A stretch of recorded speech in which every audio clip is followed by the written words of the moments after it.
ओम।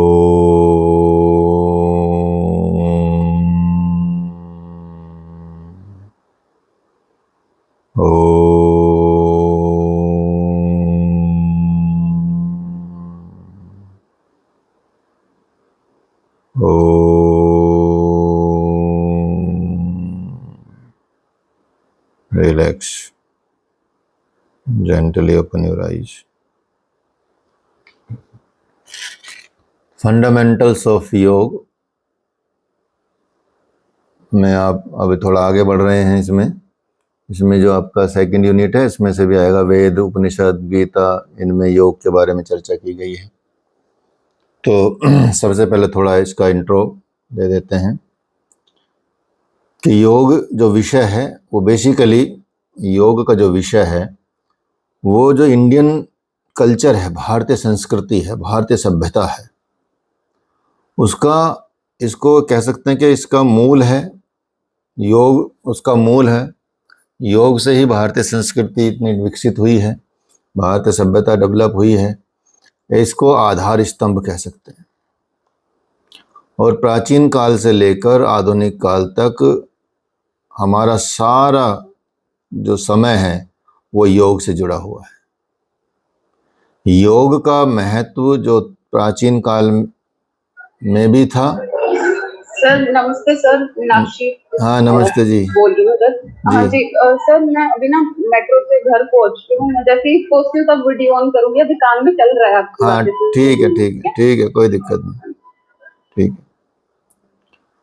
तो आप देखेंगे कि जो आप समझिए कि प्राचीन काल से लेकर अब तक आधुनिक काल में इसका महत्व बढ़ा ही बढ़ा है। उस वक्त तो वैल्यू जानते थे हम, अब इतनी वैल्यू जानते नहीं है, लेकिन इसका महत्व बढ़ गया है। मतलब वैल्यू जो करते थे या रियल में क्या था, योग क्या है, वो हम जानते थे पहले। प्राचीन काल में हम समझते थे कि वास्तव में क्या प्राप्त करा सकता है योग, लेकिन अब हमने थोड़े महत्व, उसका जो सिस्टम वो बदल दिया है। लेकिन ऐसा नहीं है कि उसका महत्व कम हुआ हो, वो इम्पोर्टेंस उसकी बढ़ी है, अधिक और बढ़ी है। तो योग एक ऐसी विद्या है जिसके द्वारा आप मन को क्लेशों से बचा सकते हो, क्लेशों से बचाकर वृत्तियों से रहित कर सकते हो, और वृत्तियों से रहित करके परमात्मा में लीन कर सकते हो, और तब आपको ज्ञान प्राप्त हो सकता है। कहने का मतलब है जो क्लेश हैं, क्लेश क्या हैं? अविद्या, अस्मिता, राग, द्वेष, अभिनिवेश, ये क्लेश हैं।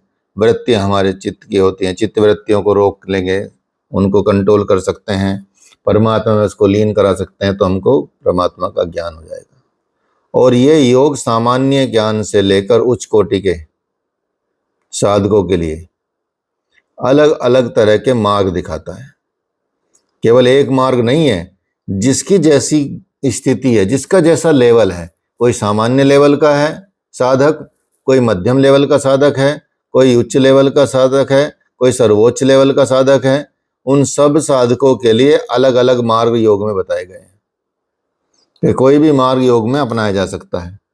ठीक है, तो जैसा जिसका व्यक्तित्व है, उस व्यक्तित्व के हिसाब से योग में, कोई भक्ति योग में जाना चाहता है, कोई भक्ति योग के लिए बना है, किसी का मन हृदय, किसी का ज्ञान योग के लिए बना है, मन बुद्धि वगैरह, इंटेलेक्चुअलिटी, और किसी को अष्टांग योग में जाना है, किसी को राजयोग में जाना है, किसी को कर्म योग में जाना है, किसी को अलग अलग किसी भी योग में, ध्यान योग में जाना है। तो वो अलग अलग योग में जाकर अलग अलग प्राप्ति कर सकते हैं, लेकिन लास्ट में जो प्राप्ति होगी वो एक ही होगी, उस परम तत्व की प्राप्ति होती है सबका, क्योंकि अंतिम लक्ष्य वही है। चाहे आप ज्ञान योग से जाएं, चाहे आप ध्यान योग से जाएं, चाहे आप कर्म योग से जाएं, चाहे आप अष्टांग योग से जाएं, चाहे आप हठ योग से जाएं, ठीक है, चाहे आप संन्यास योग से जाएं, चाहे आप सांख्य योग से जाएं, किसी भी योग से जाएं आप, स्तर आपको चुनना है, ध्यान आपको चुनना है, भक्ति आपको चुननी है नहीं चुननी है, वो आपकी पर्सनैलिटी पर निर्भर करता है, आपके संस्कारों पर निर्भर करता है। तो इसलिए ऐसा नहीं कि किसी ने एक मार्ग से कुछ प्राप्त किया तो दूसरा भी उसी मार्ग से कुछ प्राप्त कर लेगा, ऐसा नहीं होगा। जिसका जो मार्ग चयनित हुआ है, जिसके जितने संस्कार डेवलप हुए हैं, वो उसी संस्कार के हिसाब से उसका चयन करता है, उसको प्राप्त करता है। तो उस आधार पर ये प्राप्ति होती है। तो इसलिए हर व्यक्तित्व के हिसाब से, हर पर्सनैलिटी के हिसाब से, उस हिसाब से ये मार्ग का चयन किया जाता है, इस मार्ग को चुना जाता है कि योग के अलग अलग मार्ग इसलिए दिए गए। तो इसलिए हमारे शास्त्रों में, हमारे ऋषियों ने, हमारे मुनियों ने, हमारे जो ईश्वर तुल्य महात्माओं ने योग के अलग अलग मार्ग को दर्शाया है जो भगवान ने दिए हैं, और उनको सेपरेट किया है और सबको अपनी स्थितियों के हिसाब से चुनने का अधिकार दिया है। लेकिन परम उद्देश्य क्या है, अंतिम उद्देश्य क्या है योग का? उस परम तत्व को प्राप्त करना ही योग का उद्देश्य है। तो योग का उद्देश्य, उसका विकास आप समझ रहे हैं। योग का जो उद्भव है, हिस्टोरिकल बैकग्राउंड यदि देखी जाए योग की, तो वेदों से होता है योग का उद्भव। वेदों में उल्लेख है, और वेद तो ईश्वर की वाणी है, वेद तो अपौरुषीय कहे जाते हैं। इसलिए सृष्टि में जब रचना हुई, स्टार्ट हुई, तो इसलिए इस तरह की चीज़ें की गई। अलग अलग स्मृतियों में, दर्शनों में, योग के ग्रंथों में, अलग अलग कह सकते हैं कि स्कूल ऑफ फिलॉसफी ये जो हैं भारत के, ठीक है, दर्शन, तो उनमें सब में योग के विषय में चर्चा की गई है, भगवत गीता में। तो आप इसको अब समझेंगे कि इसका उद्भव की यदि हम बात करें, तो योग का स्टार्ट की यदि हम बात करें, हिस्टोरिकल बैकग्राउंड की जो इसमें दिया गया है आपका, तो योग का प्रारंभ आदिकाल से ही माना जाता है। अर्थात सृष्टि के आदि ग्रंथों के रूप में, सृष्टि का आदि ग्रंथ कौन है? वेद। वेदों में योग का वर्णन आता है। सृष्टि के आदि ग्रंथ हैं वेद, वेदों में योग का वर्णन आता है। ठीक है, तो वेद के लिए एक सेकंड होल्ड कीजिएगा जी। तो वेदों के बारे में बता रहे थे कि वेदों की चर्चा जैसे अब की जाती है, तो क्या हुआ, वेद की उत्पत्ति का एक कई जगहों पे, कई ऋषियों के द्वारा, कई शास्त्रों में कहानियां आती हैं कि बेसिकली हम मनुष्य क्यों इतने परेशान रहते हैं और क्यों हम समस्याएं का हल ढूंढते रहते हैं और क्यों उनका हल हमको मिल नहीं पाता है। तो इसका सीधा सा कारण है कि हमने अपने शास्त्रों का ज्ञान प्राप्त नहीं किया, हमने उनको नहीं पढ़ा। क्या है ये है, जब सृष्टि की रचना की ब्रह्मा जी ने, जो उनको जिम्मेदारी सौंपी गई थी, तो उन्होंने बहुत सुंदर सृष्टि की रचना की, बहुत अच्छी सृष्टि बनाई, सब कुछ उसमें बनाया, सब चीज़ें की, और इंसान को छोड़ दिया। ठीक है, अब धीरे धीरे उस सृष्टि में इंसान ने अपनी बुद्धि अप्लाई करनी शुरू की, और बुद्धि से उस सृष्टि को विकृत करना शुरू कर दिया, जैसे अब भी कर रहे हैं। छुट्टी मनाने जाते हैं पहाड़ों पे और कूड़ा फेंक के आते हैं पहाड़ों पे। ठीक है, और प्लास्टिक, पॉलीथीन, कूड़ा करकट, और कभी कभी भगवान बोलता कि ले भाई एक बार धो देता हूँ तुमको, साथ में फिर ऊपर से आता पानी और घर बार को सबको धो के चला जाता है। फिर रोते पछताते हैं कि ये क्यों हो गया। ठीक है, करा तो आप नहीं है। अब सोचो, पिछले साल जब धराली में बारिश आई, बारिश आने से वो नदी ने लगभग पूरा का पूरा गांव बहा के ले गए।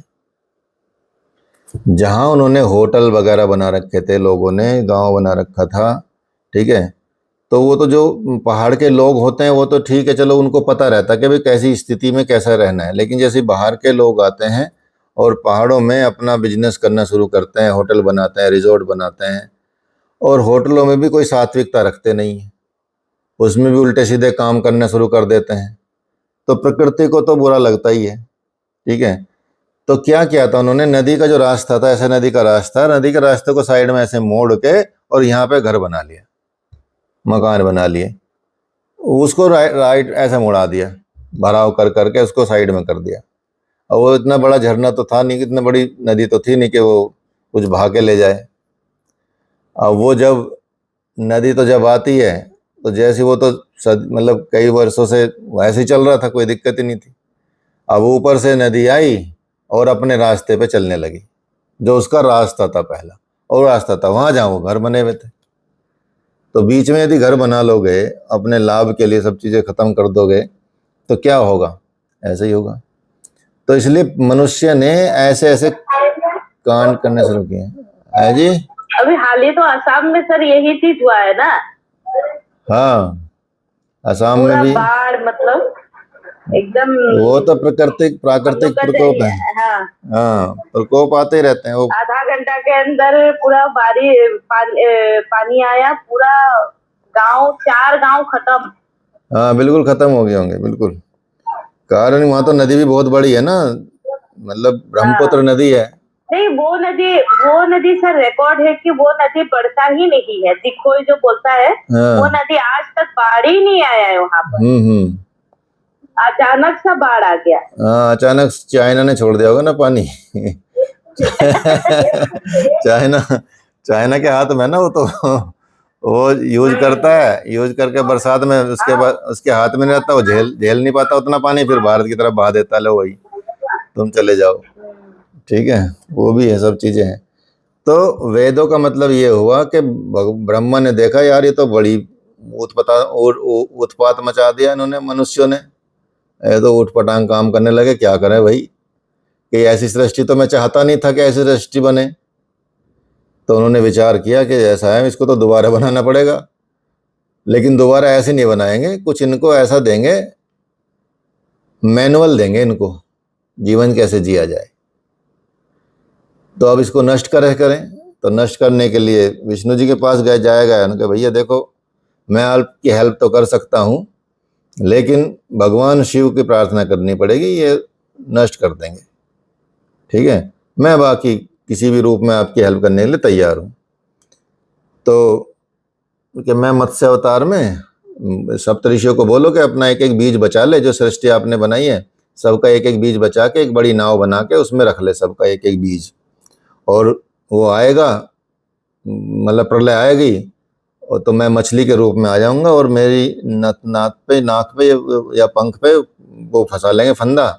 तो जब तक सृष्टि खत्म नहीं होगी तब तक मैं वहां रोक के रखूंगा, और जैसी खत्म होगी और प्रलय जाएगी तो ये सब चीजें बच जाएंगी। आपका एक एक जोड़ा सबका बचा कर रख लो, जितने प्राणी पदार्थ हैं, बीज हो गए, मनुष्य हो गए, पशु पक्षी हो गए, जीव जंतु हो गए, सबका। तो ऐसा ही किया गया।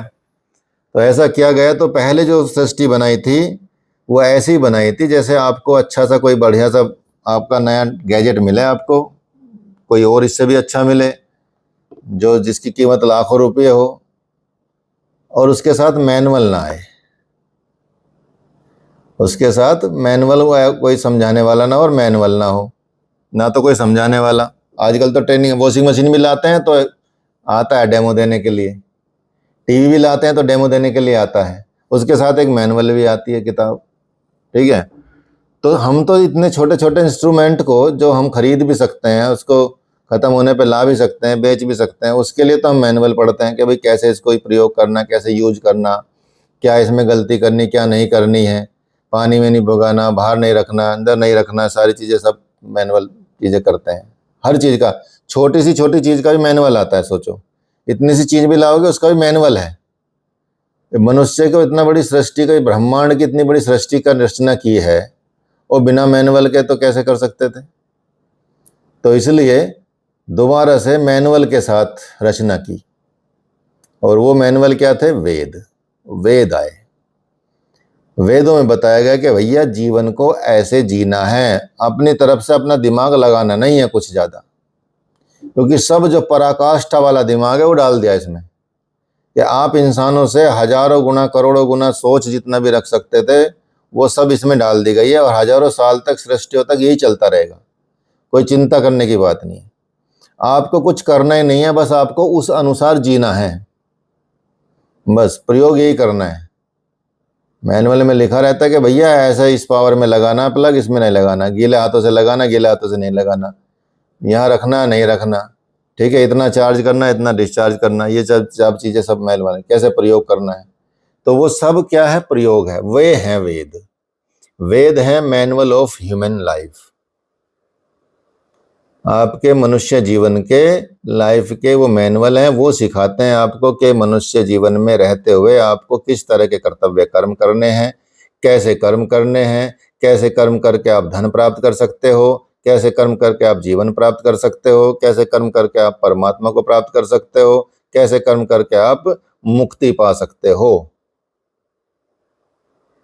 सब विषय उसमें हैं, चाहे आर्थिक हो, सामाजिक हो, नैतिक हो, राजनीतिक हो, सब विषय उसमें समाहित हैं। तो छोड़ना, सोचने की बात ही नहीं है कुछ अलग से यहाँ। लेकिन हम उसको भूल गए हैं, फिर से हम अपने दिमाग से चलने लगे हैं, फिर अपना अपना डपली अपना अपना लाग बजाने लगे हैं, तो फिर मुसीबतें आने लगी, समस्या आने लगी हैं, चीजें चलने लगी हैं। छूते तक भी नहीं, छूते क्या, छूने की तो बात दूसरी है, चारों वेदों के नाम भी नहीं पता होते। चलो नाम की भी है, नाम भी पता चल गया, विक्रम नहीं पता होंगे किस क्रम से पढ़ने हैं, कौन से वेद में क्या है, कितने मंत्र हैं, कितने श्लोक हैं।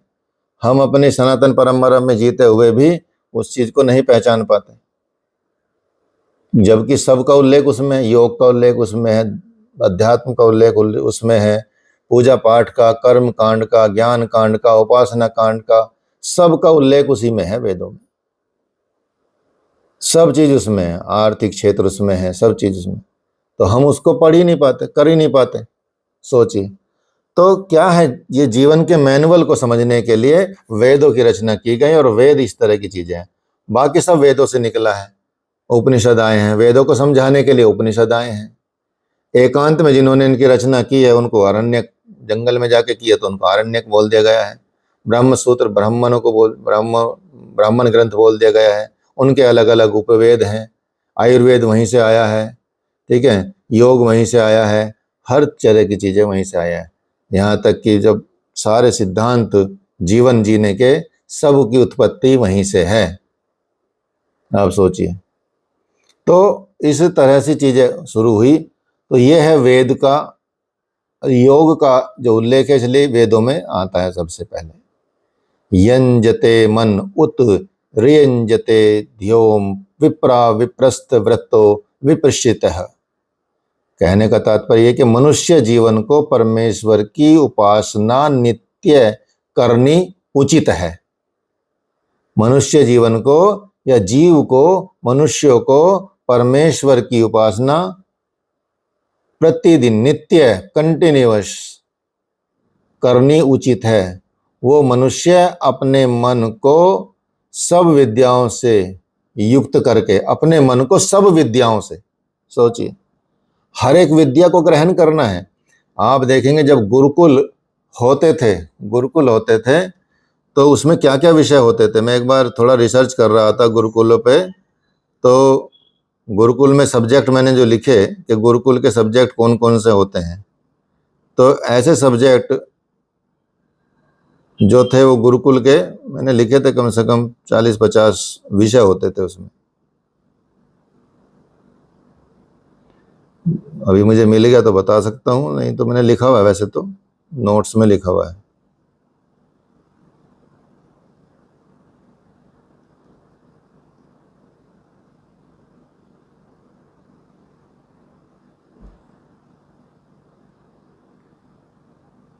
ठीक है, चलो ढूंढ के बता देंगे आपको। मतलब जो विषय आज आपको मिल रहे हैं, 4-5 विषय होते हैं, चलो 8-10 मान लो, फिजिक्स, साइंस वगैरह, बायोलॉजी वगैरह, सबको मिला के ये 10-12 विषय में सब सिमट जाएगा आज की एजुकेशन। वहाँ मोर देन 40-50 सब्जेक्ट होते थे, अर्थात अग्नि विज्ञान वो होता था, यज्ञ विज्ञान उसमें होता था, ठीक है, इस तरह के विषय होते थे। अब सारे विषय उसमें समाहित भी नहीं हो पाते आज के टाइम पे। उसमें सर वो हथियार चलाना भी सिखाते थे बच्चों को। क्या चीज? सेल्फ डिफेंस भी तो था उसका कोर्स। सब होता था। हाँ, स्कूलों में सेल्फ डिफेंस है ही नहीं। कहीं नहीं है। सेल्फ डिफेंस होता तो फिर इतनी समस्या क्यों आती? सिखाना चाहिए, जबकि सेल्फ डिफेंस जैसी चीजें तो तो वो तो अलग चीज होती। तो विद्या वो सब राजाओं के लोग भी सीखते थे, सब चीजें सीखते थे, विद्या आनी चाहिए। तो क्या बताया है कि मनुष्य को अपने मन में सब विद्याओं को युक्त करना चाहिए, अपने मन को सब विद्याओं को थोड़ा थोड़ा सीख लेना चाहिए। और जब ऐसा हो जाए तो तब और परम ऐसे विद्याओं से युक्त करके परमेश्वर में स्थित करें। यहाँ पर मन को परमेश्वर में स्थित करने का साधन क्या बताया गया है? योगाभ्यास, योग का ऐसा बताया गया कि योग से करें, योग से आप मन में ये चीजें करें। अन्यत्र यजुर्वेद में जो कहा गया है, योग योगेम तवस्त्रम वाजे वाजे हवा महे सखाए इंद्र मोते, अर्थात बार बार योगाभ्यास करते और बार बार शारीरिक और मानसिक बल बढ़ाते समय, बार बार योगाभ्यास करते हैं, बार बार शारीरिक और मानसिक बल बढ़ाते समय हम परस्पर किस भाव में रहें? मित्र भाव से रहें। मित्र भाव से रहकर, मित्र भाव से युक्त होकर अपनी रक्षा के लिए क्या हो? अनंत बलवान हो, अपनी रक्षा के लिए बलवान हो, ऐश्वर्यशाली हो, ईश्वर का ध्यान करते हैं और उसका आवाहन करते हैं। ऐसी मंत्र यजुर्वेद में दिया गया है। ऐसी प्रार्थना की गई है भगवान से, भगवान हम ऐसा करते हैं, हम उसका आवाहन करते हैं, इस चीज़ों का आह्वान करते हैं। बार बार योगाभ्यास करते, बार बार शारीरिक और मानसिक बल बढ़ाते समय हम परस्पर मित्र भाव से रहते हुए अपनी रक्षा के लिए अनंत बलवान होते हुए ऐश्वर्यशाली ईश्वर का ध्यान करते हैं और उसका आवाहन करते हैं। इसी तरह से योग में के बात में योग के उद्भव के विषय में भी कहा गया है कि योग का उद्भव और प्रथम वक्ता कौन थे। ये बड़ा इंपॉर्टेंट क्वेश्चन है, कई बार आ जाता है कि सबसे पहले प्रथम वक्ता कौन कहे गए हैं योग के। तो उसके बारे में याज्ञवल्क्य स्मृति में लिखा गया है। याज्ञवल्क्य स्मृति में बताया गया है कि हिरण्यगर्भो योगास्थ वक्ता नास्य पुरातनः। हिरण्यगर्भो योगास्थ वक्ता नास्य पुरातनः, अर्थात हिरण्यगर्भ ही योग के सबसे पुरातन और आदि प्रवक्ता हैं। इसी तरह से महाभारत में भी हिरण्यगर्भ को ही योग का आदि के रूप में स्वीकार किया गया। जिन्होंने बोलना शुरू किया, योग के बारे में बताना शुरू किया, वो वक्ता। तो सबसे पहले वक्ता कौन हुए? हिरण्यगर्भ। कहा जाता है महाभारत में कि सांख्यस्य वक्ता कपिल, सांख्य के वक्ता कपिल हैं। परम ऋषि उच्यते, परम ऋषि है वो, परम ऋषि जो कपिल हैं वो सांख्य के वक्ता हैं। पहले भी हिरण्यगर्भ थे क्या? है जी? जिससे पहले? किससे पहले? शिव जी से पहले। हाँ, हिरण्यगर्भ जब आप योग में पढ़ोगे, देखो दो चीजें आती हैं यहाँ पे हिरण्यगर्भ के बारे में। हिरण्यगर्भ वो था जब सृष्टि का प्रारंभ हुआ था, तो एक हिरण्यगर्भ पुरुष की रचना की गई भगवान के द्वारा, उस परम शून्य के द्वारा, परमात्मा के द्वारा। वहाँ हिरण्यगर्भ कैसे शरीर बना उसका, कैसे तप किया उसने, कैसे उसकी आंखें खुली, कैसे उसका मुंह खुला, कैसे उसके कान खुले, ये बताया जाता है। ठीक है, लेकिन यहाँ वक्ता की बात की गई है। किसने दिया है योग, इसकी बात नहीं की गई है। यहाँ पहले बोलने वाले, बताने वाले हिरण्यगर्भ। तो हिरण्यगर्भ आप देखेंगे, हिरण्यगर्भ किसको कहा जाता है? सूरज को भी कहा जाता है, कहा जाता है ना सूरज को। हिरण्यगर्भाय नमः। सूर्य नमस्कार में, एक मिनट,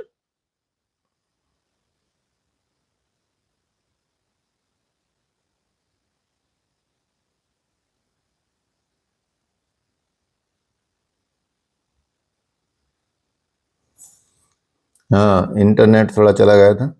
तो हिरण्यगर्भ, आप सूर्य नमस्कार में 12 मंत्र होते हैं। किस किस को याद है 12 के 12 मंत्र? मुझे बताइए। ओम मित्राय नमः, हाँ ओम रवे नमः, हाँ ओम सूर्याय नमः। Very good. ओम भानवे नमः। यस। ओम खगाय नमः। ओम उष्णेय नमः। यस। ओम हिरण्यगर्भाय नमः। ओम मरीचेय नमः। ओम आदित्याय नमः। ओम सावित्रेय नमः। ओम अर्काय नमः। ओम भास्कराय नमः। Very good. तो आप देखेंगे इसमें 7 12 नंबर क्या है, बहुत अच्छा आपको याद है और क्रम से सुनाया आपने, और भी अच्छा है। ठीक है, 1 से लेके 12 तक। इसमें 7वें नंबर पे कौन सा आता है? ओम हिरण्यगर्भाय नमः।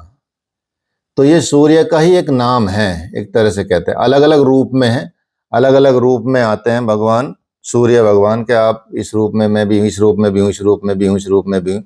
अलग अलग एनर्जी अलग अलग आसनों में आपको मिलती है।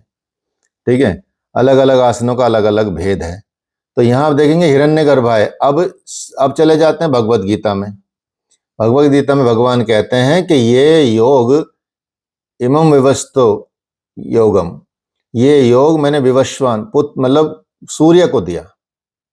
ये योग मैंने प्रारंभ में, सृष्टि के प्रारंभ में, कल्प के आदि में किसको दिया? सूर्य को दिया। अब भगवान तो सूर्य को देके चले गए, अब बस फिर तो सूर्य ने तो बताया, और सूर्य कौन है? हिरण्यगर्भ। यहां से भी यदि आप संबंध स्थापित करते हैं तो यहां पे भी भगवान के बाद सूर्य ही आते हैं। ठीक है, हिरण्यगर्भ आते हैं। और यदि हम उपनिषदों की बात पढ़ें, यदि जहां हिरण्यगर्भ पुरुष की रचना की गई है तो वहां भी प्रारंभ में हिरण्यगर्भ भी आते हैं। तो हिरण्यगर्भ को समझना अपने आप में एक विषय है, उसको आप उपनिषद में समझ जाएंगे जब पढ़ेंगे आगे चल के। ठीक है, अभी तो समझे कि हिरण्यगर्भ योग के पहले प्रवक्ता माने गए हैं। हाँ, इसीलिए ये 12 सूर्य नमस्कार के छोटे मंत्र जब कराते हैं तो उसके पहले एक बड़ा मंत्र भी बोला जाता है। हाँ, बड़ा मंत्र भी आता है, और जिनको ज्यादा जल्दी हो तो और भी छोटे मंत्र हैं। हाँ, ओम सूर्य नारायण देवम सच्चिदानंद सद्गुरु अज्ञानतमनाशाय वंदे सर्वात्मकं रवे। जी जी जी, बिल्कुल बिल्कुल। तो वही है, तो ये इसलिए पहले प्रवक्ता ये कहे गए। ठीक है, तो इसीलिए अलग अलग शास्त्रों में, जैसे महाभारत में भी आया है और याज्ञवल्क्य के स्मृति में भी आया है, तो यही बताया है। महाभारत में भी सेम ही बताया है। सांख्यस्य वक्ता कपिल परम ऋषिश्च उच्यते, और हिरण्यगर्भो योगस्य वक्ता नास्य पुरातन। सांख्य के वक्ता परम ऋषि मुनिवर कपिल हैं, योग के आदि प्रवक्ता हिरण्यगर्भ है। प्रवक्ता हिरण्यगर्भ है। हिरण्यगर्भ को वेदों में स्पष्ट किया गया है कि हिरण्यगर्भ परमात्मा का ही एक विश्लेषण है। परमात्मा को एक नाम से, हिरण्यगर्भ के नाम से भी पुकारा जाता है। इसलिए जब बताया कि जो शुरुआत में सृष्टि की रचना हुई उस समय सबसे पहले किस पुरुष की रचना की गई, किस नाम की रचना की गई, वो परमात्मा के द्वारा ही, परमात्मा के अपने स्वरूप की रचना की गई। उन्होंने अपने स्वरूप जैसे उसको बनाया, तो परमात्मा को ही हिरण्यगर्भ के नाम से पुकारा जाता है। तो इसलिए स्पष्ट यहाँ हो जाता है कि योग के आदि प्रवक्ता कौन है? परमात्मा है, हिरण्यगर्भ है। जहां से ये बात समझ में आती है कि ज्ञान का उद्भव हुआ तथा और उसके बाद वेदों के माध्यम से इस विद्या का प्रादुर्भाव पूरे संसार में हुआ।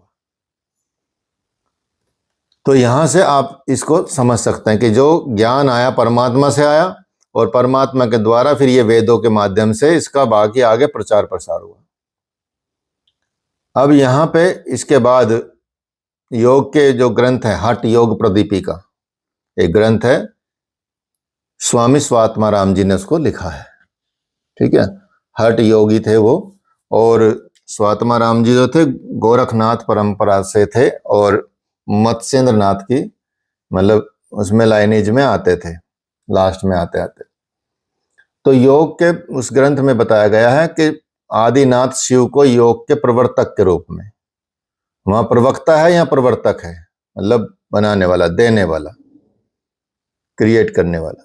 ठीक है, तो उन्होंने हठ योग की बात की, हठ योग प्रदीपिका में बताया गया। तो उसमें बताते हैं, उनको नमस्कार करते हैं, श्री आदिनाथ नमस्तु तस्मे ये नोपदिश्य, अर्थात उन भगवान आदिनाथ को नमस्कार करता हूं जिन्होंने हठ योग की विद्या या हठ योग की शिक्षा दी है। तो हठ योग किनके द्वारा दिया गया है? आदिनाथ भगवान शिव के द्वारा। अब इसमें भी आदिनाथ भी आप देखेंगे, जैन परंपरा के जो 24 तीर्थंकर हैं उसमें भी सबसे पहले आदिनाथ आता है, ठीक है। और आते आते फिर ऋषभनाथ और लास्ट में महावीर स्वामी तक खत्म होता है 24 तीर्थंकर में। पार्श्वनाथ, ऋषभनाथ, आदिनाथ, ये सारे जो नाथ परंपरा के थे। तो वहां भी और यहाँ पे भी जब आप हठ योग के लोगों की सूची देखेंगे तो उसमें भी आदिनाथ शुरू में आता है। उसके बाद बहुत सारे उसके संत आते हैं, चौरंगीनाथ, चरपटीनाथ, गोरखनाथ, मत्स्येंद्रनाथ, ठीक है, जालंधरनाथ, ये सब इतने सारे जो 24-25 नाथ हैं उनकी परंपरा आती है इसमें। तो ये बताया गया कि भगवान आदिनाथ को नमस्कार है जिन्होंने हठ योग की विद्या दी, हठ योग की शिक्षा दी। कुछ विद्वान क्या करते हैं, कुछ विद्वान योग के उद्भव को कहाँ से जोड़ते हैं? सिंधु घाटी सभ्यता से जोड़ते हैं, हड़प्पन सिविलाइजेशन में। तो हड़प्पा सिविलाइजेशन से क्यों जोड़ते हैं, किसी को आइडिया है?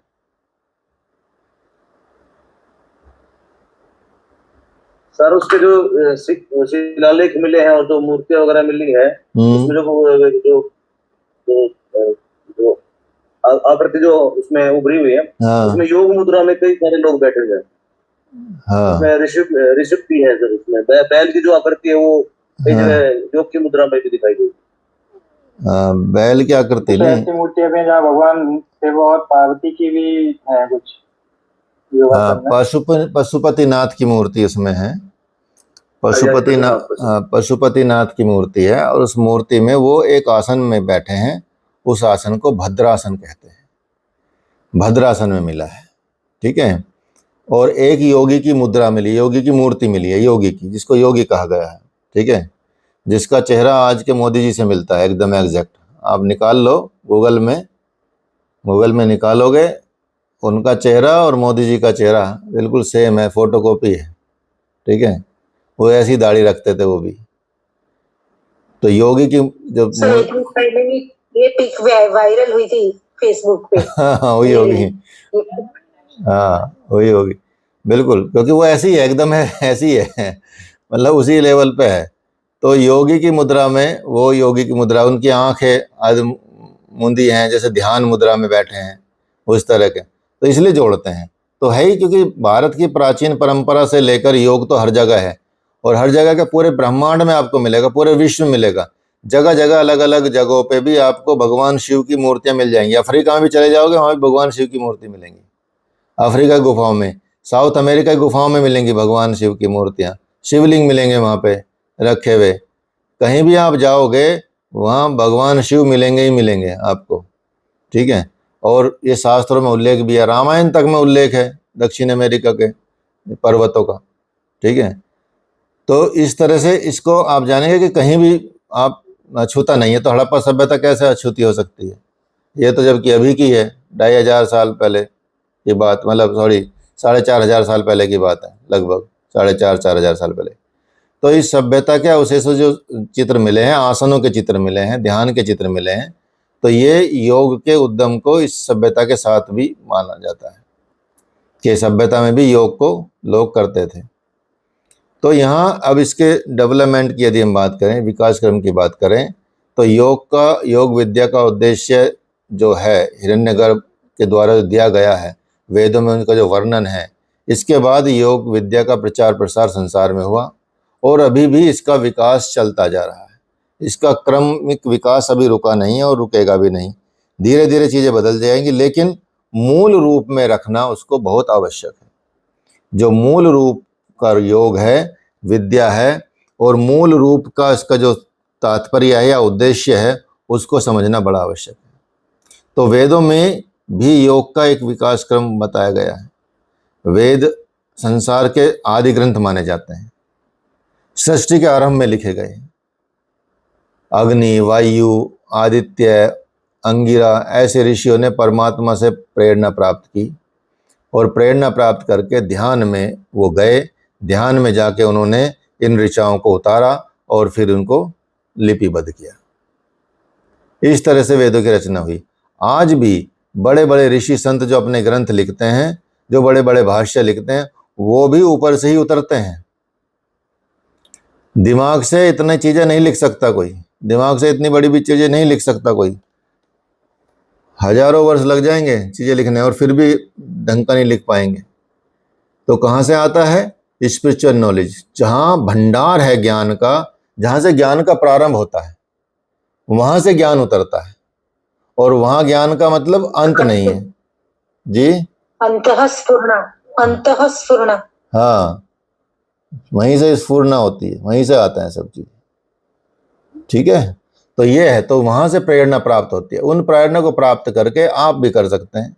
आप भी यदि उस लेवल पे चले जाएंगे, ध्यान के लेवल पे चले जाएंगे, तो यू कैन ऑल्सो राइट। और अभी भी आते होंगे बहुत सारे लोगों के, तो मन में, मस्तिष्क में, उसमें ध्यान में जब आप जाते होंगे या करते होंगे कोई, तो अभी भी आते होंगे। जैसे एक मैं भेजूंगा आपको, शायद भेज नहीं पाया मैं, वो लिंक भेजा भी है शायद, एक उसमें जो पॉडकास्ट किया हुआ हमने, एक जो डॉक्टर पुरुषोत्तम कंचन जी हैं, वो 4-5 घंटे रोज ध्यान करते हैं और 4-5 घंटों में उनको रोज नए सिद्धांत उतरते हैं, फिर वो लिख देते हैं उसको। ऐसे कर करके उन्होंने 2-3 किताबें लिख दी हैं अभी तक। ठीक है, आपने भेजा था सर? हाँ, तो वही तो वो चैनल है नया, उसको भी आप सब्सक्राइब कर लेना। उसमें भी नई नई चीज़ें आएंगी, बहुत अच्छी, बहुत अच्छा ज्ञान की चीज़ें सब मिलेंगी आपको। उन्होंने बताया था कि आधे घंटे से भी ज्यादा उनकी हार्ट बीट भी रुक गई थी, उनको मरा हुआ मान लिया था। हाँ, ये तो अभी रिपोर्ट है, ये तो 40 मिनट की बात है, 39 मिनट बिल्कुल। रसिया में ऐसा हुआ, मॉस्को में थे वो, मॉस्को के हॉस्पिटल वगैरह में उनको चेक किया गया, उनके मशीन लगाई गई, सारी रिपोर्ट उनकी लगभग 80 पेज की रिपोर्ट है पूरी। ठीक है, तो ये है योग की शक्ति।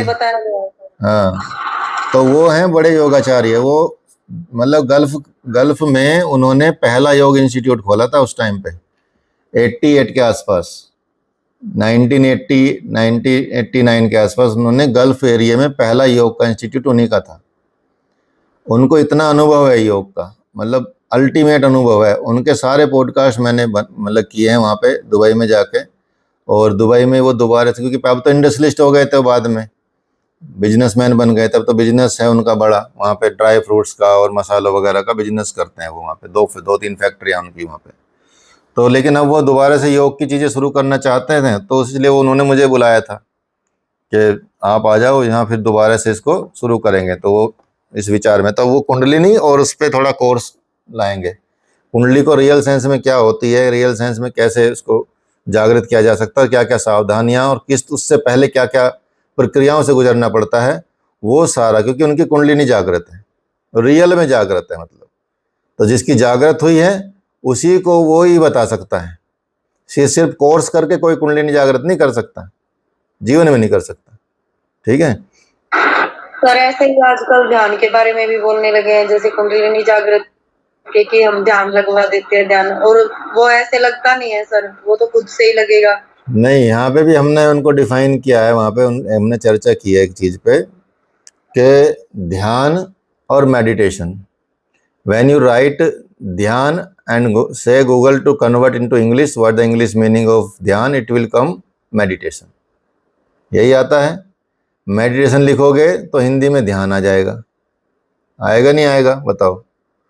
ठीक है, तो लेकिन हम एकदम इसको अलग मानते हैं, ध्यान की इंग्लिश है ही नहीं कोई। ठीक है, ध्यान को आप इंग्लिश में मेडिटेशन नहीं कह सकते। मेडिटेशन यांत्रिक होती है और ध्यान आध्यात्मिक होता है, आत्मिक होता है, आध्यात्मिक होता है। दूसरा, हम तो ध्यान का प्रयोग हर जगह करते आए हैं भारतीय। अपने बच्चों को बोलते हैं भाई ध्यान से जाना, ऐसे कोई बोलेंगे किसी को कि भाई मेडिटेशन से जाना, वो भी तो ध्यान है।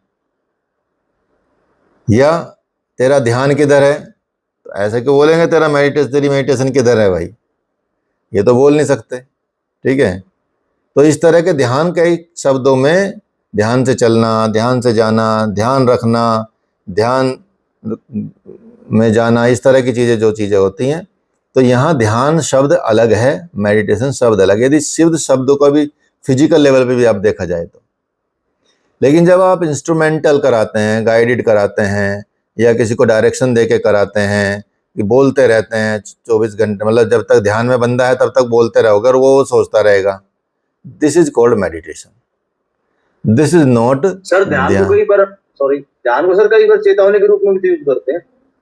हाँ, वही मैं चेतावनी का मतलब ध्यान का जो शब्दों में यूज किया जा रहा है ना, जो हम आम भाषा में यूज कर रहे हैं, वहां ध्यान उस ध्यान से मतलब नहीं है, लेकिन ध्यान शब्द की बता रहा हूँ फिजिकल लेवल पे।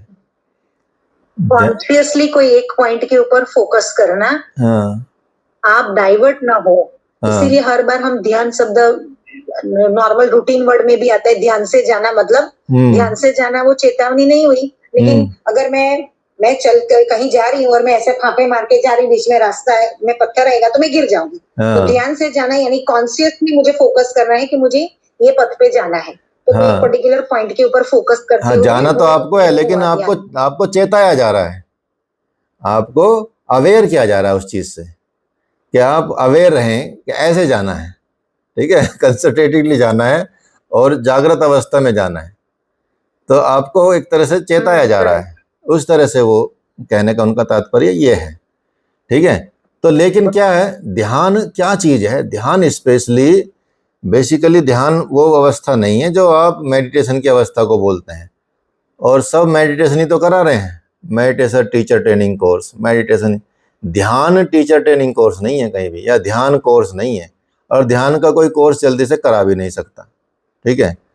पहली बात तो ध्यान ऐसा ही है जैसे आप किसी को भूख नहीं लगवा सकते कि लो भाई मैंने तुम्हें भरपेट खिला दिया, भूख लगवाता हूँ दोबारा तुझे, ठीक है। वो अगर ऐसा कर दो तो ध्यान करा सकता है फिर बंदा। भूख कैसे आएगी? भूख तो अपने आप स्वतः ही प्रकट होगी जब उसकी स्थिति आएगी, जब उसके सर्कमस्टेंसेस बनेंगे, जब आपको पेट खाली रहेगा और जठराग्नि प्रदीप्त होएगी, आपकी ऊर्जा ऐसी रहेगी, तो भूख प्रकट होगा, भूख प्रकट होगी। तो इसी तरह से मेडिटेशन भी नहीं, सॉरी, ध्यान भी प्रकट होता है, ये प्रकट की अवस्था है। कभी भी ध्यान कोई करा नहीं सकता, आपको उस स्थिति में जाना होगा, स्वयं उस तरह की धारणाएं करनी होंगी और फिर वो ध्यान प्रकट हो जाएगा, अपने आप प्रकट होगा।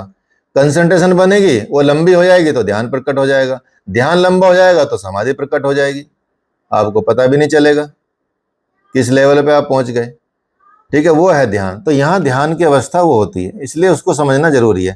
तो वो ध्यान में, वो उनका ध्यान सुबह 2 बजे से शुरू होता है, प्रकट मतलब जैसे ही बैठते हैं तो उसमें प्राकट्य हो जाता है।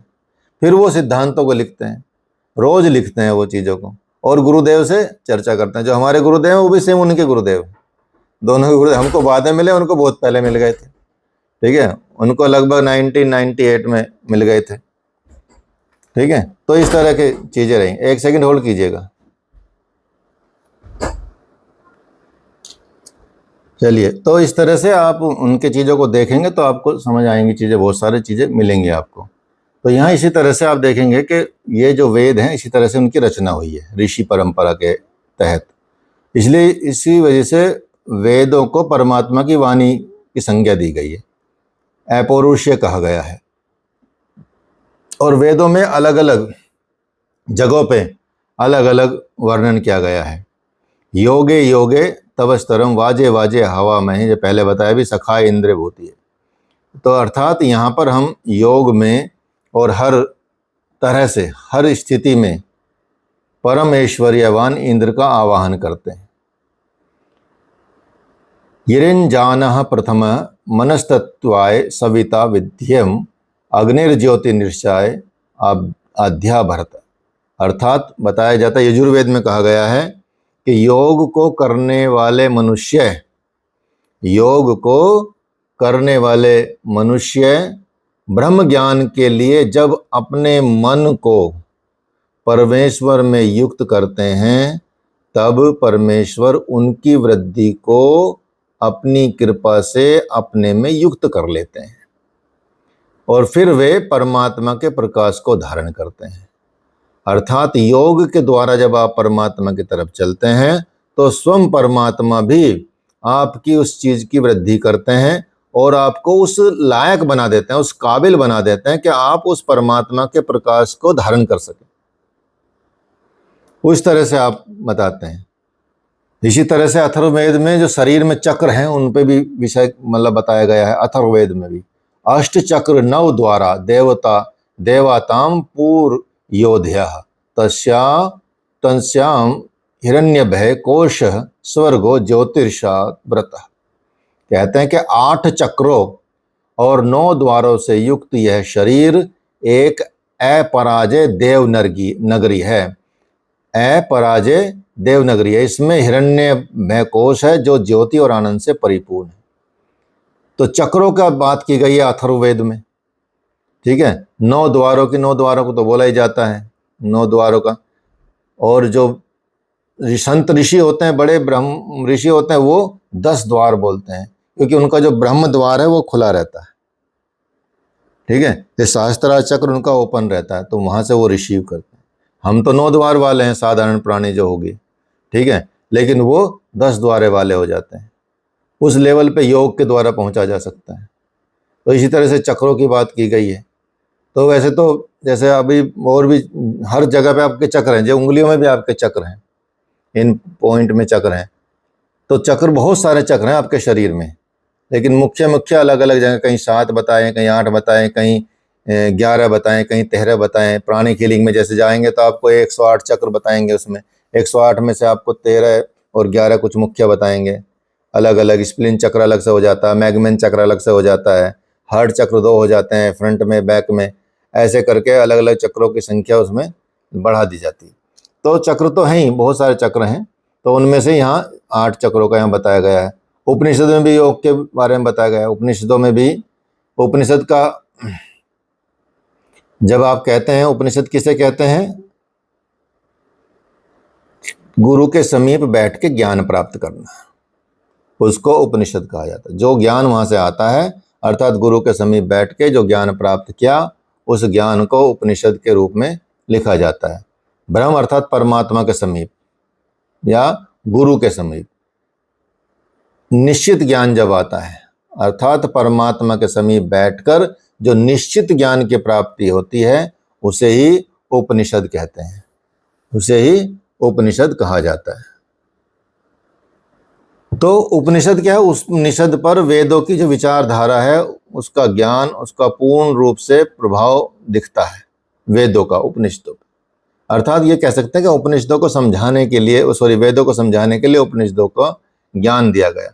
क्योंकि शिष्य ने प्रश्न पूछा गुरु के समीप बैठ के कि ये क्या होता है, ये क्या होता है, वो सारी चीजें फिर कहानियों के द्वारा, मंत्रों के द्वारा शिष्यों को बताई गई, समझाया गया उन सिद्धांतों को, एक एक सिद्धांतों को, तो वो उपनिषद बन गए।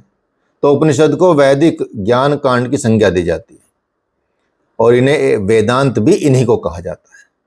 उपनिषदों को ही वेदांत कहते हैं। ज्ञान कांड की संज्ञा उपनिषदों को दी जाती है। इसलिए आप देखेंगे योग विद्या में, योग विद्या का उपनिषद साहित्य में अलग अलग जगहों पे वर्णन आता है योग का। तो उपनिषदों में कुछ उपनिषद तो योग पे ही आधारित होते हैं, ठीक है। योग शिखोपनिषद नाम से योग उपनिषद है। तो ऐसे कई उपनिषद हैं जो योग को रिप्रेजेंट करते हैं। योग पान प्राणी ऐक्यम स्थरिजो रेत सोस्तथा सूर्य चंद्रम सोम योम याद्र जीवात्मा परमात्मनो एवं तो इंद्र जलाशय संयोग योग उच्यते। कहने का तात्पर्य कि प्राण वायु का अपान वायु में मिलन, ये भगवद गीता में बताया गया है। स्वरज रूपी कुंडली शक्ति का रेत रूपी अमृत तत्व मिल जाना, सूर्य स्वर का चंद्र स्वर से मिलना, जीवात्मा का आत्मा से मिलना, ये होता है योग। इसके विषय में बताया गया। अमृतनाद उपनिषद में भी योग के अंगों के बारे में विषय में चर्चा की गई है। त्रिशिक ब्राह्मण उपनिषद में भी चर्चा की गई है। ऐसा कोई उपनिषद जल्दी से मिलेगा नहीं जहां इनकी चर्चा ना की गई हो। प्रत्याहारस तथा ध्यानम प्राणामार्थे धारणा तर्क सचैव समाधिश्च षड संयोगो उच्यते। 6 अंगों की बताई गई है अमृत उपनिषद में। इसी तरह ध्यानस्य विस्मृति सम्यक समाधिर विधीयते। ध्यान का पूर्ण रूपेण विस्मरण और ध्यान में पूर्ण रूप से डूब जाना ही समाधि की स्थिति है। अर्थात ध्यान में कंप्लीटली चले जाना और लंबे समय तक चले जाना, आपको आभास खत्म हो जाएगा, शरीर का भी मन का भी, सब चेतना स्तर रहेगा। बस इस तरह से इसके विषय में चर्चा की गई है। इसी तरह से श्वेताश्वर उपनिषद में भी बताया गया, न तस्य रोगो न जरा न मृत्यु प्राप्तस्य योगाग्नि में शरीरम। अर्थात कहने का तात्पर्य क्या है कि वो शरीर जो योग की अग्नि से तप जाता है, वो शरीर जो योग की अपनी से अग्नि से तप जाता है, उसमें कोई रोग नहीं होता। ये आप अपने छात्रों पे अप्लाई कर सकते हो, अपने शिष्यों पे, अपने क्लाइंट्स पे अप्लाई कर सकते हो कि भैया योग ऐसी चीज है। बुढ़ापा नहीं आता जल्दी से, और वो शरीर को भी मृत्यु जल्दी से प्राप्त नहीं होती। इसलिए इस, और जितना चाहे उतना जी सकते हैं। ऐसे कई ऋषि मुनि हैं जो हजारों हजारों साल तक जीवित रहे योग के बल से, योग के तप से। ठीक है, तो सर एक प्रश्न है। हाँ जी बताओ। जैसे जब हमारा जन्म होता है तो कहा जाता है कि सारी चीजें उसी टाइम पे ही तय हो जाती है, आपको कितनी सांसें लेनी है, लेकिन हाँ। आपने कहा कि हम अपनी आयु बढ़ा सकते हैं, तो फिर वो जो पहले से डिसाइडेड है उसका क्या? हाँ, पहले से डिसाइडेड प्रारब्ध की वजह से है, लेकिन आप स्वतंत्र कर्म करने के मतलब वो हैं, स्वतंत्र है, कर्म के लिए स्वतंत्र हैं। तो जैसे आप कर्म करते जाएंगे उसी तरह से आपकी परिस्थिति चेंज होती चली जाएगी। प्रारब्ध एक लेवल पे काम करता है, प्रारब्ध को भी हटा देना ही तो योग का कार्य है। प्रारब्ध से तो आप ऐसे ही चलते रहेंगे जैसे सब चल रहे हैं, सब में आप में क्या अंतर रहेगा? कुछ नहीं रहेगा। वो तो चल ही रहे हैं, वो तो चलेगा ही, ठीक है। लेकिन आप अपने प्रारब्ध को भी बदल सकते हैं। ईश्वर में वो शक्ति होती है। आप सोचेंगे भाग्य बड़ा या ईश्वर, ये बताइए। भाग्य बड़ा है, ईश्वर, ठीक है। ईश्वर। बस सिंपल है, इतनी सी साधारण बात है कि ईश्वर जब चाहे जो कुछ कर सकता है। जब आप ईश्वर के साथ, ईश्वर की बातों में चलते हैं, ईश्वर के सानिध्य में चलते हैं, ईश्वर के अनुसार चलते हैं, वो चीजें आपकी बदल जाती हैं, ठीक है। तो खुद आप निर्माण कर सकते हैं उन चीजों का।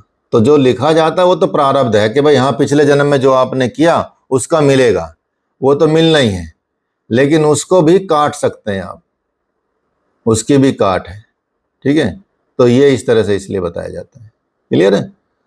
तो इस सिद्धांत को समझने के लिए इसलिए योग की बात की गई ना। योग में इसलिए किसी की मृत्यु, आप सोचिए, किसी को ऐसे कोई कि हजारों वर्ष जीवन मिल जाएगा, आप सोचो। अभी मैंने बताया था भी हूँ कई लोगों को, आप डालिए तैलंग स्वामी, वो तो अभी के हैं, कितने साल जिए? 280 साल। किसी मनुष्य की मृत्यु हो सकती है 280 साल में? स्वामी कौन से स्वामी? तैलंग स्वामी, गूगल में डालिए, गूगल में डालिए, क्या नाम लिखेंगे? तैलंग स्वामी नाम लिखेंगे, और पेट दिखेगा उनका, बिल्कुल योगी जैसा पेट नहीं है, पेट इतना बड़ा पेट है उनका। डालो तैलंग स्वामी गूगल में, अभी चेक करो। लेकिन सर जैसे जिनकी आयु ज्यादा होती है पर शरीर की आयु तो बढ़ जाती है, बुढ़ापा आ जाता है, और वो शरीर बुढ़ापे की वजह से उस तरीके से काम नहीं करता जैसे यंग अवस्था में करते हैं, तो परेशानी होती है फिर। वही तो बता रहे, योग से परेशानी नहीं होती, ये आम आदमी को परेशानी होती है, योगियों को परेशानी नहीं होती। योगी तो घंटों घंटों 12-12 घंटे, हमारे यहाँ आश्रम में भी हमारे गुरुदेव के संत 100 संत उनके शिष्य हैं, 100 संत भगवाधारी, हम उनके शिष्य गृहस्थ मान लीजिए उनको, ठीक है, ऐसे मान लीजिए। तो हम तो ऐसे शिष्य हो गए जो उनके सिद्धांतों को थोड़ा धारण करने की कोशिश करते हैं, लेकिन जो उनके समीप ही रहते हैं और उनकी सारे सिद्धांतों को, संन्यास को धारण करे हुए हैं, वो 12-12, 15-15 घंटे बैठे रहते हैं ध्यान में। सोचो, इतने घंटे तो नॉर्मल गुरुदेव बताते हैं कि भैया सुबह बैठना, सुबह 2 बजे बैठना, शाम को 4 बजे उठना, फिर कुछ दूध पी लेना, खाना खा लेना, फिर थोड़ा सा बैठना, फिर बैठ जाना पूरी रात, ऐसे ध्यान में बैठना।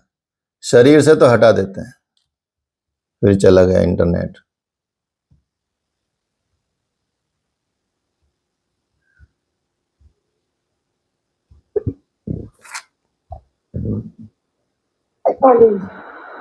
अंदर गिरा है 280 to 300 मतलब ईयर तक वो है, पूरा में बताया है। जी जी। हाँ, गूगल में लिखा है ना। साउथ के थे, वाराणसी में आते हाँ, हैं। पंचगंगा घाट पे रहते थे वो। अब साधारण मनुष्य की आयु हो सकती है इतनी, ये बताओ। आयुर्वेदाचार्य थे कौन? अष्टांग हृदयम जिन्होंने लिखा, श्री वाग्भट जी। वाग्भट जी, उनके चरक उनके गुरु थे। चरक जी तो जिए लगभग 100 साल के आसपास। उन्होंने सिद्धांत दिया आयुर्वेद के। उन्होंने बोला कि जो गुरुदेव ने सिद्धांत दिए मैं इसको प्रैक्टिकल में लाऊंगा, प्रैक्टिकल ला के देखूंगा कि सच में इतना जी लेता कि इंसान स्वस्थ रह के। वो 135 साल स्वस्थ जिए, 135 ईयर, जो आपके वाग्भट जी हैं, सोचो। और ये तो मैं बहुत नए, ये उनका तो जीवन काल भी अभी का अंग्रेजों के टाइम का ही है, जिनका मैंने बताया वित्तालय स्वामी का। जूनागढ़ में दो थे, जूनागढ़ में दो, एक लाल महाराज और दूसरे। हाँ, तो दोनों का लाइफ स्पैन इतना लंबा ही था, लोग बोलते थे उनकी आयु बहुत सालों है। हाँ, लेकिन दोनों एक ही समय में, मतलब 2022 में, हाँ, मतलब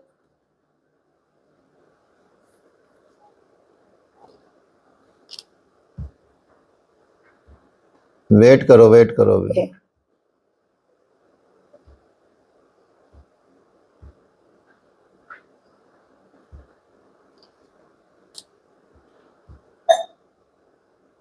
हाँ जी, बोलिए, क्या बोल रहे थे आप?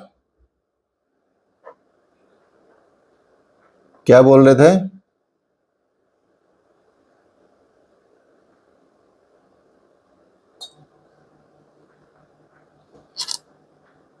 तो दर्शन बहुत कम देते थे।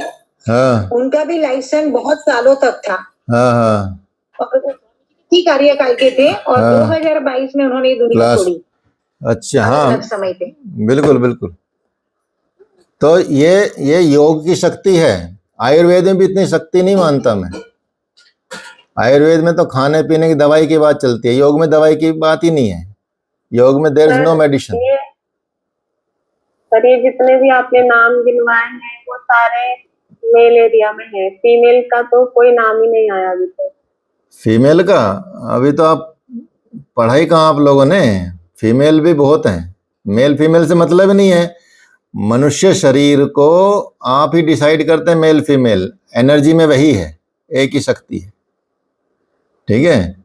फिजिकल स्ट्रक्चर होना, फिजिकल स्ट्रक्चर बदल जाना कोई बड़ी व्यवस्था नहीं है। आप फीमेल्स का भी बहुत है। स्वरूप तो वही है ना। एक कलकत्ता, मतलब हमें अगर मोटिवेशन मिलेगा तो अगर कोई फीमेल ने ऐसा किया होगा तो फीमेल्स के लिए इंस्पिरेशन होगा। हाँ, तो आप पढ़िए ना, उनको पढ़िए। माता अनुसुईया का नाम सुना है? उनका कितना तप बल था। उनके तप बल से भगवान शंकर, भगवान विष्णु, ब्रह्मा जी को उन्होंने बच्चा बना दिया 6 महीने का। अब उनसे ज्यादा पावरफुल कोई महिला हो सकती है, बताओ? और लोपा जी की याद में लोपा मुद्रा हो गया, गार्गी हो गया, लोपा मुद्रा हो गया, ठीक है। हाँ, ये मंदोदरी हो गया, ये हाँ। इसमें जो भी तप करेगा, हाँ, जो तप करेगा उसको मिलेगा, सिंपल सी बात है, ठीक है। उसमें मेल फीमेल का मतलब नहीं है। एमए तो मेल भी कर रहे, फीमेल भी कर रहे, तो पहले तो एमए ही कर रहे हो ना, तो इसमें डिफरेंस तो कोई है नहीं कि सेम सब्जेक्ट पढ़ाए जा रहे हैं, सेम ही टीचर पढ़ा रहे, कोई मतलब ही नहीं है। धारण करने का आपके विषय की बात है, ठीक है, कितना धारण करते हैं, ठीक है। तो इस तरह से आप योग के बारे में पढ़ेंगे कि योग से शरीर में, अभी बस 1 मिनट में खत्म कर रहे हैं, फिर क्लास खत्म हो जाएगी। शरीर जो योग की अग्नि में तप जाता है उसे रोग नहीं होता, बुढ़ापा नहीं होता, शरीर को मृत्यु प्राप्त नहीं होती। इस तरह से सब उपनिषदों में समझाया गया है और अलग अलग जगहों पे इसका उल्लेख है। महाअवतार बाबा का भी नाम सुना होगा आपने, डालेंगे तो अभी तक उनकी मृत्यु नहीं है, 2000 साल से जीवित हैं, ठीक है। उन्हीं का है ना सर ऑटोबायोग्राफी ऑफ? हाँ, उनके शिष्य के अलग हैं, मतलब उनके शिष्य थे लाहड़ी महाशय, और लाहड़ी महाशय शिष्य ने लिखी थी ऑटोबायोग्राफी ऑफ। हाँ, ऑटो